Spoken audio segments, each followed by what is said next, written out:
Hey there, this is the second nightly trip report of our April trip to Walt Disney World, and I want to talk about our move from the Hyatt Regency Orlando to Caribbean Beach Resort today, and kind of took our time getting ready, and we took a lift to get over here, and immediately you're surrounded with the theming of the Caribbean, the music, everything is just so different when you move to a Disney resort coming from the Hyatt Regency, which, don't get me wrong, is a nice resort, but it's sterile.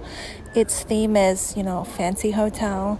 But you come here and gosh, immediately I relaxed more. It's, the vibe here is super relaxing, so colorful, so much greenery around compared to, Hyatt Regency is smack in the city. And it's just with such a stark contrast. So the question I probably get asked the most by people on the Facebook group and on my site is it worth it to stay at a Disney resort? And, that's the kind of thing that's hard to explain to someone, is just how different the atmosphere is and how much it can contribute to your vacation. I saw people just seeming way more relaxed. They've got their resort refillable mugs, they've got their Disney gear, it's a total different vibe here compared to the Hyatt, which, granted has a lot of business travelers and what have you, but that's just something to consider when you're trying to decide, should I shell out an extra $50 a night to stay at a Disney resort? You are going to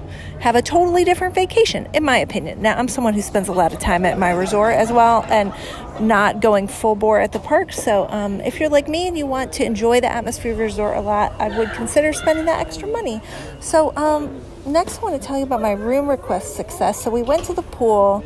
Well, actually, my daughter had to do her Spanish class remotely here. So we had lunch at the quick service restaurant, sat outside, and she did her Spanish class, and we just hung out at the resort a bit, and we went to the pool, and then I got a text. It was sometime between 12 and 1 that our room was ready, and I had faxed in a room request about a week in advance, and I walk you through how to do this on the Frugal South.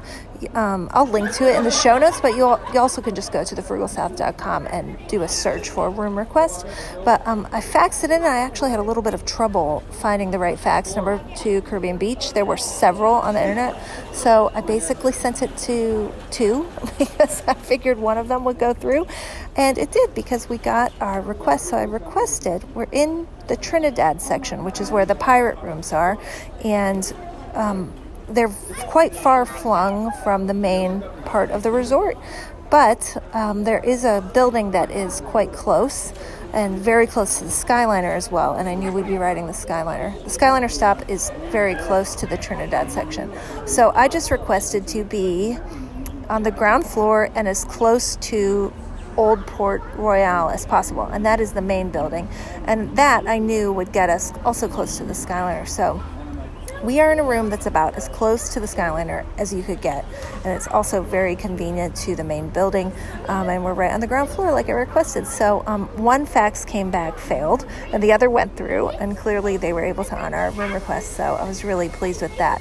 I also wanted to say that I booked this pirate room, through Hotwire, and if you don't know about Hotwire, you can go to thebudgetmouse.com and search for Hotwire, and the post will come up where I explain in detail how it works. But it's basically hidden resorts that, the price is so low that they can't advertise it, but Disney sells off its extra inventory to Hotwire, and then they resell them at lower prices. But it's a mystery resort. You technically don't know what resort you're going to get, but I knew exactly what room I was getting, because it was listed as a double bed room at Caribbean Beach, and the only rooms that have double beds at Caribbean Beach are the pirate rooms, and I'd never stayed in one before, so I decided to, with some encouragement from my Facebook group, to get this room, because I put a poll up on the group, where should I stay, and it was resoundingly for the pirate rooms at Caribbean Beach, so that's where we stayed. I really like them.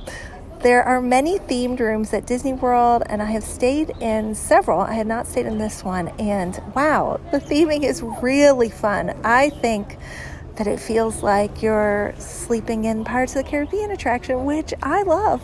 And the details are so good. good in this room. I mean, they didn't have to add a lot of these details that they added into the room, like trim that added to the theme and what have you. But man, they just went all out, and I love it. So it is more money in general to stay in these pirate theme rooms, but I got mine for about $200 a night, Hotwire, which is what you'll in general pay for a standard room here. So you could find a deal like I do. And if you ever have a question about a hotel you find on Hotwire, you can leave a comment on that post on the Budget Mouse, and I will get back to you, and I'll try to confirm if you are seeing what I'm seeing, if I know for sure what the hotel is. A lot of times I do. Or you can email me, Leah at thebudgetmouse.com, Leah, Leah, and I'll get back to you and tell you what I can figure out, because a lot of times I can figure out what hotel it is, and then sometimes I've had people, email me back and say, yep, that was right, and then I have confirmation that it was right, so it gives more clues for the future. So I really liked the pirate rooms here, and give it a big thumbs up if you want that atmosphere for your trip. I tried another grocery delivery because I had a big bomb with Whole Foods through Amazon Prime yesterday, and I just had a few other lingering things I needed. So I have a Walmart grocery membership where I pay for the whole year because we get our groceries delivered at home.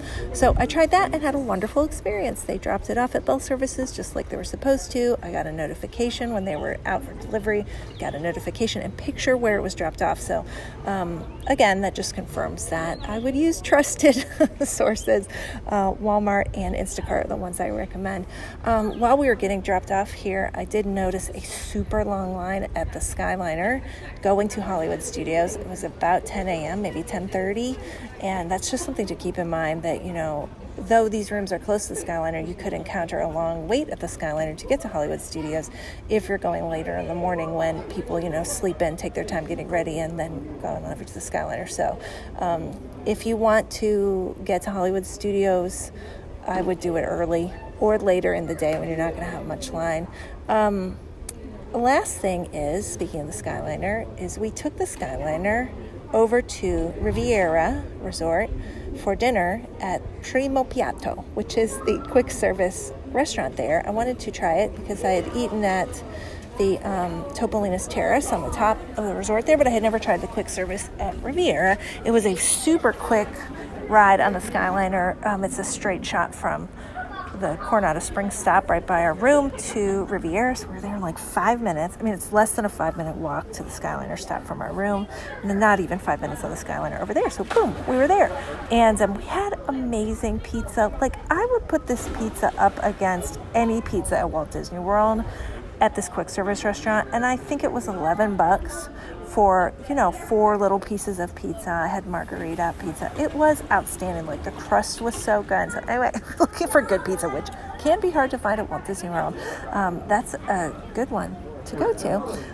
And then we also found a little cafe in the lobby of Riviera that had amazing looking pastries, and so my daughter and I shared this lemon cheesecake that was pricey, and it was $7 for this dessert, but wow, was it amazing. I'll put a picture of it up on my Instagram. I'll try and do it tomorrow so you can see it. So there's little hidden gems at Riviera.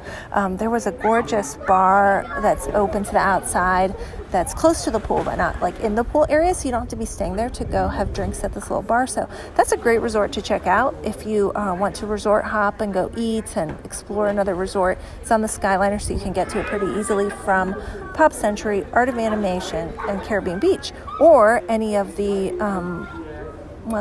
I guess the Epcot area resorts would be pretty easy to get to too. So if you're at the Boardwalk or Beach Club or Yacht Club, it's pretty easy to get to from that Skyliner stop as well. We rode around to Epcot, and that was the last leg of the Skyliner I hadn't ridden yet, and then we came back. So overall, an awesome day. We're headed to Animal Kingdom tomorrow. I'm really excited. I'm interested to see what the crowds are like and what the crowd patterns are like, because I haven't been there post-pandemic. So tune in tomorrow.